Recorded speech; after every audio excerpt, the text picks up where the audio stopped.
Familia enpresen jarraikortasuna, enpresa jabearen konfiantza. Gipuzkoako Foru Aldundiaren laguntzarekin, Garen enpresaren elkartea eta KGINTaren arteko lankidetzaren bitartez, familia enpresen jarraikortasunean eragina daukaten lege, faktore eta oztopoen inguruko proiektua burutzen ari gara. Belaunaldi aldaketa batetan, kontutan izan beharreko lehendabiziko aktorea oinordearena da. Honek, jarraikortasunaren aurrean, familia enpresa kudeatzeko eta lideratzeko duen gaitasuna dela eta.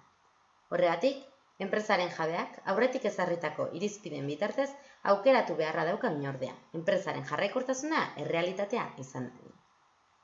Belaunaldi aldaketa ez da eta parresa, ez jabearentzat, ez da familiarentzat ere. Prozesuak aurrera egin ahala, tentsioek gora egin dezakete, ez jakintasuna dela eta.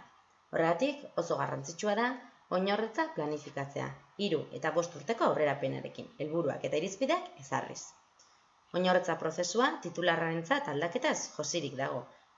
Hau da, onartu beharra dauka, ez dela eta ez duela bere enpresa beti zuzenduko, eta bere orain arteko betebehar horien oinordearen esku utzi behar duela. Saihestezina da, titularra, beldur izatea, oinordeak enpresaren agintearekin egiteko gaitasunaren eta prestakuntzarena. Horregatik, ohikoa izaten da aurkitzea, hainbat familia enpresetan, non enpresaren jabea ez den erretiratzen inoiz, naiz eta oinordea izan.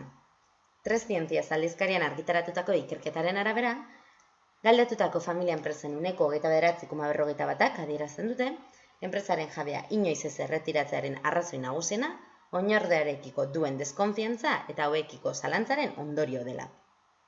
Grafiko honetan ikus daiteken bezala, oinordeek lidergo gabezia jabeek erretiroaren aurrean duten beste kezka nagusienetariko bat dela.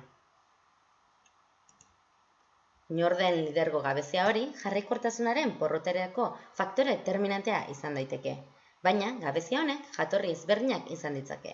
Alde batetik, jabearen deskonfiantza dela eta. Jabeak deskonfiantza transmititzen badio oinordeari, oinordearen segurtasun eza zor dezake. Bestetik, oinordearen formazio eta profesionaltasun gabezia izan daiteke. Beharrezkoa da, oinordetza planarekin batera, oinordearen formakuntza ere planifikatzea. Oinordeak jabearen bitartez jaso duen dedikazioak izugarrizko eragina izan dezake enpresaren jarraikortasunaren emaitzean. Gainera, geroz eta formakuntza maila altuagoa izan, oinordeak jabeak konfiantza gehiago izango du honengan. Azkenik, familia enpresarekin jarraitzeko interes falta izan daiteke ere lidergo gabezaren jatorria. Kasu honetan, 2 arrazoi nagusi egon daitezke. Alde batetik, familiak egindako presioaren emaitza bezala, oinordeak bere gain presio handia dauka familiaren mantenuden eta legatuaren jarraikortasuna lortzeko.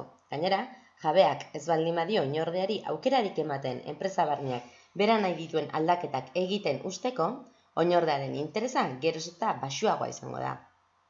Bestetik, jabearen oinordearekiko deskonfiantza, enpresarekiko interes maila jaisten dio oinordeari.